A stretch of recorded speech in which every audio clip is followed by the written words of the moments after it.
Hello and welcome to Steve Knows. We have a Quest 3S Xbox leak, AI-generated VR worlds, new meta tech, new games, and more. So I think that is enough chin wagging. It's time for the weekly VR news update. Let's get started.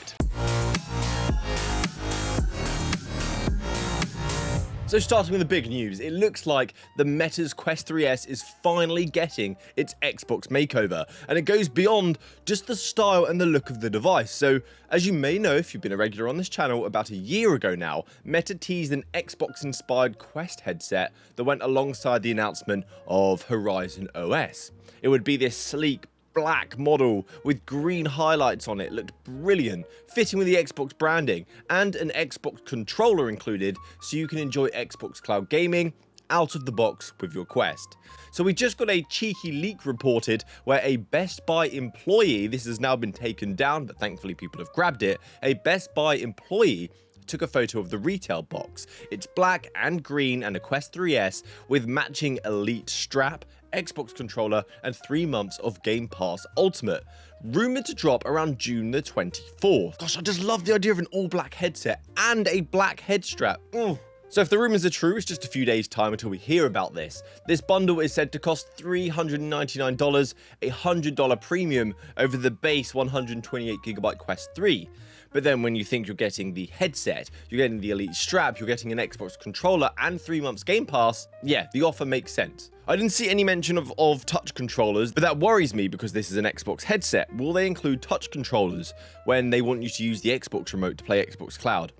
To try and keep costs down, or just to try and save a little bit more money and squeeze some more profit? I don't know. I hope it does include touch controllers though, because that's the gateway to VR. If you don't have that, it'll just be Xbox Cloud streaming, and I want you to enjoy VR as well. I do find this collaboration interesting though, I always had, because it's not my go-to to play Xbox Cloud on my Quest. Cloud streaming, on small screens, you don't get the best visual quality, but then to have a high-end quality display that needs a ton of resolution output, and it's going to be humongous inside the headset, is it best suited for that?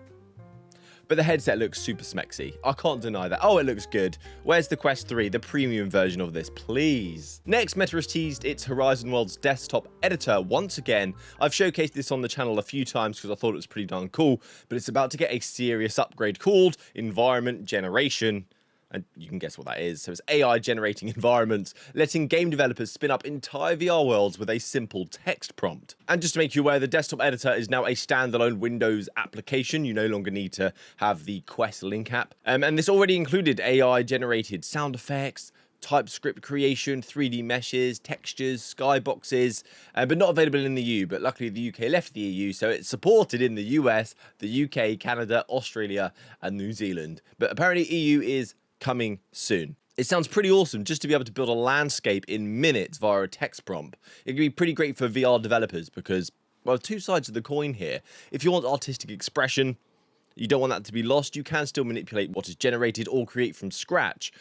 But for POCs, the benefits of spending most of your time on the in-game mechanics, there are small dev teams in the VR space. It's not uncommon to have 1 or 2 developers trying to create a game. So the time could be better spent elsewhere. Maybe I'll actually get some games now that I want to play in Horizon Worlds. And have any of you played it? Do you have any good Horizon World games that you can recommend? Because I've not played since Super Rumble, and I don't know if there's anything good there, or if anyone's even playing Horizon Worlds. Meta are investing a lot into it. Next, another smart glasses collaboration, which did make me kind of chuckle because I didn't really grasp why. But Meta and Oakley have teamed up to launch the Oakley Meta Performance AI Smart Glasses.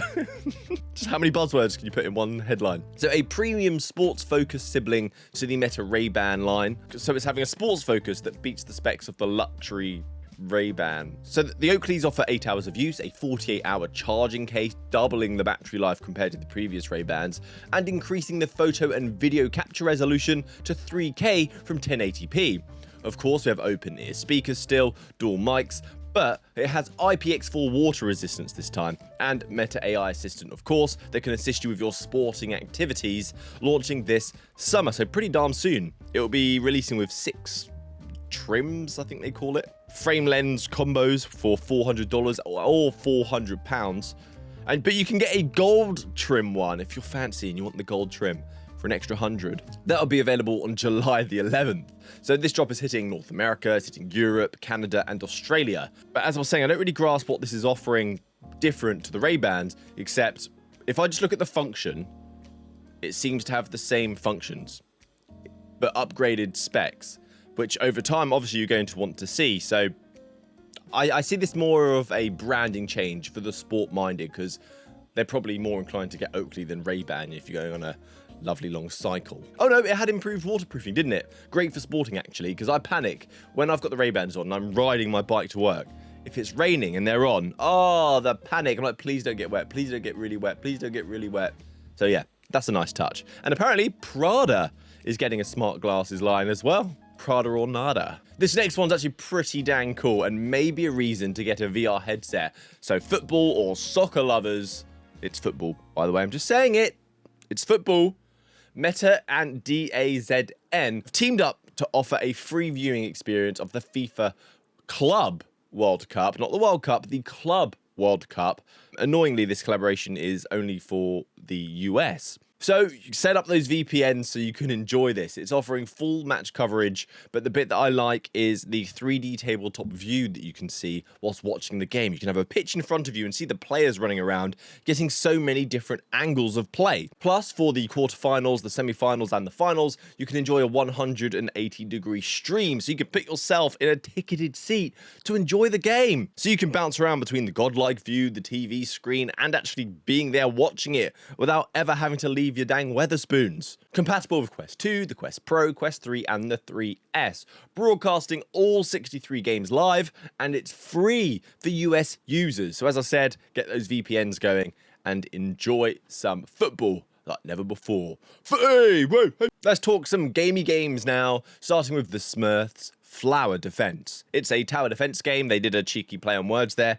A supposedly fun and chaotic tower defense game, though, where you are to fling those tiny blue people called Smurfs into crossbow towers and fences to stop Gargamel's portal spawned chaos. Built by Callant Games, it's a part strategy, part arcade shooter, especially when Smurfette whips out the seed gun and turns the screen into an absolute bullet hell scene. You'll gather wood, you'll rescue Smurfs, you'll rebuild the village in between the waves and the chaos, so you get some downtime to replenish your strength for the next fight, with 3 boss fights, a hard mode, and some, well, it's the Smurfs, right, so you get some whimsical visuals as well, and it seems to align with the Smurf movie that I recently saw announced. I watched the Smurfs growing up, and what I'm seeing now, it's different, it's changed, getting old. On to some sad news now, cue the music. Some news about Onward developers. Downpour Interactive Meta have said that there will be no more Onward development. This game is done. A Quest 1 launch title that was actually pretty dang ugly when it first released, but still pretty impressive for that hardware. But then it introduced specular mapping and did some graphical overhauls and started looking a lot better. But I'm going off piste. So the point is the team have been merged into the Camouflage team, or Camouflage. I got the habit of calling them Camouflage because of the way it's spelt. It just makes me laugh. Known for their VR superhero development titles. And they come out with so much polish, so hopefully the shift of merging those two teams means development is ramping up for something behind the scenes. Onward will still be available, but support is gone. Now, the PlayStation VR is also having some support-ending moments, and a shocking one actually. Beat Games will no longer be providing updates and additional content to Beat Saber on the PlayStation platform. It is done. Multiplayer support for PlayStation VR and PSVR 2 will end on January 1st, 2026 as well. A VR staple, the game that introduced people to VR, the gateway drug as we used to call it. So be warned, if you're getting a PSVR 2 and you're like, yay, Beat Saber, you won't be getting multiplayer and you won't be getting any updates. Just don't do it. Stop. Don't do it. Don't do it. And next, an interesting game. Get ready to time travel back to 10,000 BC, and that has unlocked a core memory for me. The 10,000 BC movie. Does anyone remember that? Check it out. If you've not seen it, check it out. So Neolithic Dawn is supposed to be a brutal open-world physics-based survival game that is releasing on the MetaQuest next week. So you'll play a hunter-gatherer on a quest, on a quest to reclaim your homeland, but you're not very skilled. You've got to learn a few things, and you actually end up dying, but you respawn 20 years later as a descendant of your bloodline, slightly reminding me of the inverse of Assassin's Creed.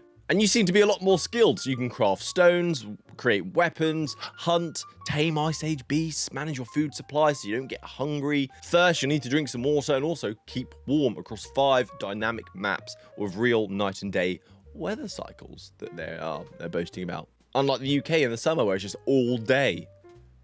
Daytime, I think we get like 3-4 hours of nighttime at, what, 12 to 4 a.m.? But anyway, that's it from me today. Thank you for watching to the end of the video. Please subscribe, it helps me spread the word of VR. And I hope there was something here to get you excited about VR again. I will see you next time, but more importantly, have a great week.